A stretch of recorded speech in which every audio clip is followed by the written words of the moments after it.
Cosplay.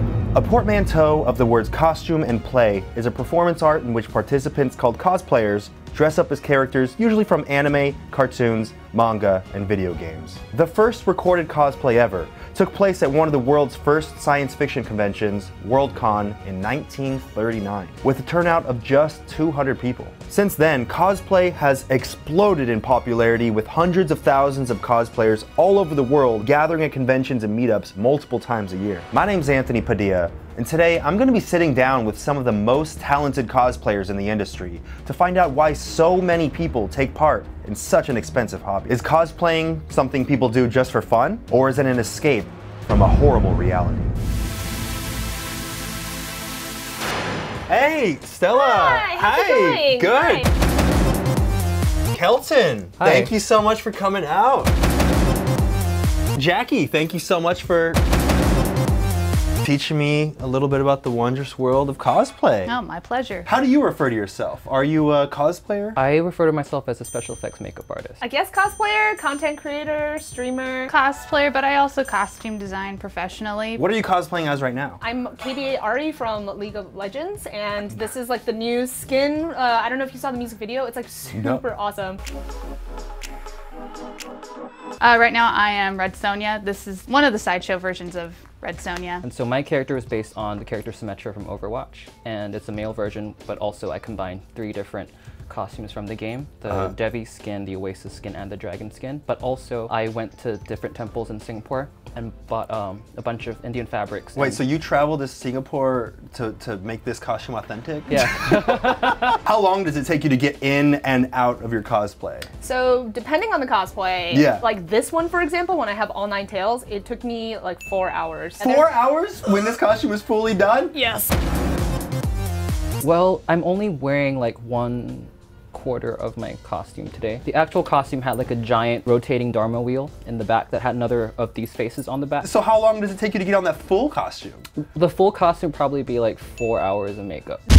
This particular costume takes like 15 minutes to get into. Makeup takes a lot longer because like I have scars, I've got here. Yeah, you have fake scars I actually across have, your face. yeah, from collodion that you just put on. It actually tightens your skin and makes a scar. That looks like legitimate scars. I thought you were actually scarred since last time I saw you. You know, I was scarred, but emotionally, so. Why did you initially start cosplaying? I am a huge weeaboo. Weeboo, weeboo, weeboo. When I was younger, I really loved like making my own like DIY stuff. Yeah. And then eventually I saw that people actually dressed up like game characters. So I was like, oh, that's really cool. I started cosplaying because of my love for Zelda. I'm Yeah. a huge Zelda fan, which you already know. Jackie actually did all the costumes and actually played Zelda in the Legend of Zelda rap that I made back when I was with Smosh like 8 years ago. How long have you been cosplaying? About 8 or 9 years now. Since 2007 or 8. I would say at least 15, 16, 17, 18, somewhere around that years. What's the worst part about being a cosplayer? The worst part is probably that like work-life balance, because I've made cosplay into my job, and so my amount of like stress and anxiety and pressure has like gone way up. Does that change your relationship with cosplay? It does, because it's like a love-hate relationship sometimes. You know, when I'm really stressed out, I'm just like, why am I doing this? But then once I put on the costume, it's like, wow, I'm so happy. When you realize you didn't budget your project properly and you start like digging into your savings and you're like, oh damn. Okay. The injuries I'll get from making a costume. But you get injured while making cosplay? I'd say almost every single costume I've made, I have bled, wept, and sweated over. I know, it's not like blood, sweat, and tears for real. Blood, sweat, and tears, really real. Do you change your personality or behavior when you cosplay? Not necessarily, but I definitely like channel the energy of the character. So say like it's like a really badass character who's super strong, has like swords and like warrior. Yeah. I feel like 10 times more badass when I am cosplaying someone like that. Not really. Like when I'm posing and stuff, like I don't pose like Jackie or anything like that. I pose in character. Do you think cosplaying is an escape from reality? I think it is very much so, yeah. I think for me it's no longer an escape because I've made it into my job, but what I want to do is provide that experience for other people. Do you make all your cosplay outfits and props yourself? I would say I make like 80% of my costumes, but I've been so busy lately that I actually buy a lot of my costumes and then I'll make the ones that are really complicated. Yeah. So is that expensive? Dude. Lifestyle? Last year, I spent half of my income on materials. No! Yeah. Half of your entire income for an entire year was spent on just materials for your cosplay. Yo, people think cosplayers be ballin'? No. What's the most money you've spent on a single cosplay? On average, my projects cost between $800 to $3,000 per project, yeah. What's your process of designing and building cosplay like? If I was doing my own design, I would do lots of historical research as well as sketches. So this is me just like planning out the faces on the costume and then planning out, I had henna on my hand that actually glows in the dark. Whoa! So yeah, so I had to come up with how to create a kind of paint that would stick and it would glow in the dark. I throw a bunch of random sketches together and then if I like how it looks overall, then I just put the overall thing together and then end up with the final sketch. How do you choose which characters to cosplay as? There's two different ways I choose my characters. One is like if I really, really love the material. The other way is like whatever's trending because, you know, as a content creator, you want to make sure you're like on top of like all the memes. On top of those memes! I tend to go for very like dark, brooding characters. Is that so you relate with dark and brooding? I think so. Is that how you describe yourself on your dating profile? Dark, brooding. Batman. Can you show me one of your most intricate pieces or maybe the piece that you're most proud of? Witchblade is the one that a lot of people seem to be attracted to. That's so much detail. And I sculpted it all with a toothpick. This was with the toothpick? This is all made of silicone caulking. I basically took like a rubber glove and stuffed it, put it on a stand, and then just took caulking and sculpted it all on here. Can I hold it? Yeah, yeah. So can you get it on? Yeah. Yeah. There you go. I'm a bad boy. I've never seen anyone spank themselves with my gauntlet. Have you had any awkward situations while wearing your cosplay? I was dressed up as a cute maid because I'm obsessed with maids. And so this random guy comes up to me and he asks me if I was Japanese. And I said, no, I'm Chinese. And I knew where he was going with it too because no one just comes up to you and asks you what your race is, right? Well, what happened was as soon as I said I'm Chinese, and I said it really slowly, like kind of like ... So I was like, I'm Chinese? And then he went like this. Oh, I came to this convention because I wanted a Japanese girlfriend to have sex with me. And I was like, I'm Chinese, bye! No, never, not at all. Not a single awkward? Not a single awkward. I don't get pics, not this girl. Awkward encounters happen on the daily. Like some conventions are, you know, a lot of the attendees are very polite and sweet, and then you get the wandering hands that are like, oh, how low can I go? Like limbo or something. It's like disgusting. Like if I'm in Red Sonja, I'll like place my prop so they can't put their arm around me. Or like if I have makeup on, I'll just say, oh, please don't touch the makeup.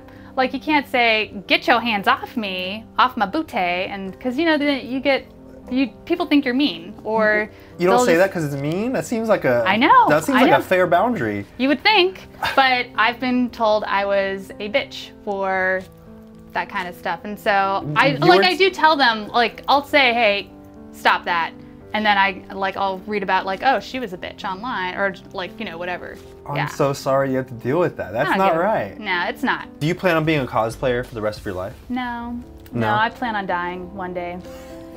Well, I definitely want to cosplay for the rest of my life, but being like a professional cosplayer, I don't know where like my 5-year plan or whatever that is gonna be. Or like 80-year plan. I'm just gonna look like this forever. That's my goal. Do you think that as you get older, you'll start cosplaying as characters that are older? Actually, I really want to cosplay. It's from Ocarina of Time, Komi and Kataki, the two old witches. You want to cosplay as the old witches? When I'm super old and gross. Right, and you won't have to put on the makeup because you'll already look like that. Yeah, exactly. If I were to cosplay, who do you think I could pull off best? You can pull off so many characters. It doesn't even matter. Yeah, you got a face for cosplay. Yeah. You hear that? I got a face for cosplay! That means I'm hot, right? Yeah. I think you make a good, like, Dante from Devil May Cry. Yeah. In the cosplayer community, is there any pushback to people dressing up as different genders or different races? With genders, it doesn't really matter. People have been cross-playing and gender bending and like reimagining characters forever, and no one cares. But what people do care about is when you are cosplaying a character and trying to be that race. Well, that's for obvious reasons, like American history. Do not blackface. Yes. But even with just anyone darkening your skin or lightening your skin, it's like a big no-no in cosplay because it's all about respecting like people who have been marginalized, you know? Just because you're cosplaying something from fiction doesn't mean it doesn't have like real world consequences. What's the biggest misconception about cosplay? People will think, oh, she's dressed as a sexy whatever. I can put my hands on her. I can talk to her however way I want. That means she wants it. They think cosplay is consent. Yeah, I think the biggest misconception is that everyone who cosplays is a sexy cosplayer. Because sexy cosplay is the most popular thing on the internet right now, and I'm also a sexy cosplayer. I love cosplaying lewd things. I love like pushing the envelope. I've always done that since the beginning. But recently there's been this whole divide in the community where people are complaining that there's too many sexy cosplayers, and I think that's not fair because there's still just as many like non-sexy cosplayers. It's just that sex sells. And so I want people to be more comfortable with their bodies. I want them to love like the way they look, and I want to empower other people to want to do more sexy things because boudoir and like lewd cosplay is really fun. It's so it's fun! YouTube user Pavnaj asks, is an Anthony Padilla cosplay possible? I feel like the hair, but I don't know if they'll be able to replicate your face. Like, My face is too perfect. Yeah.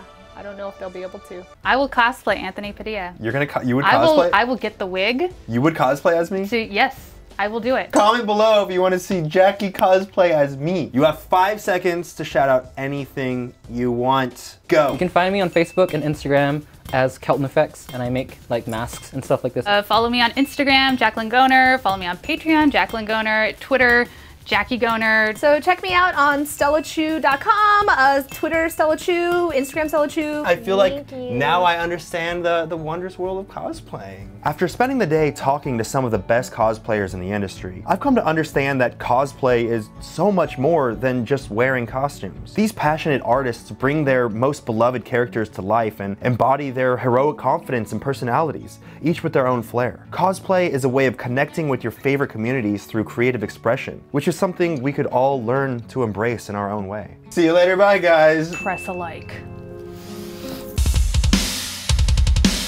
I also have a mask you can try on if you want. Okay. Okay. Do you know the game Silent Hill? Yeah, absolutely. So this is one of the bubblehead nurse masks I made. My god, that's so This is terrifying. a latex mask. You're not claustrophobic or anything, are you? Yeah. Okay. You just pull it over. Okay. I made you a 10 when you were a 6.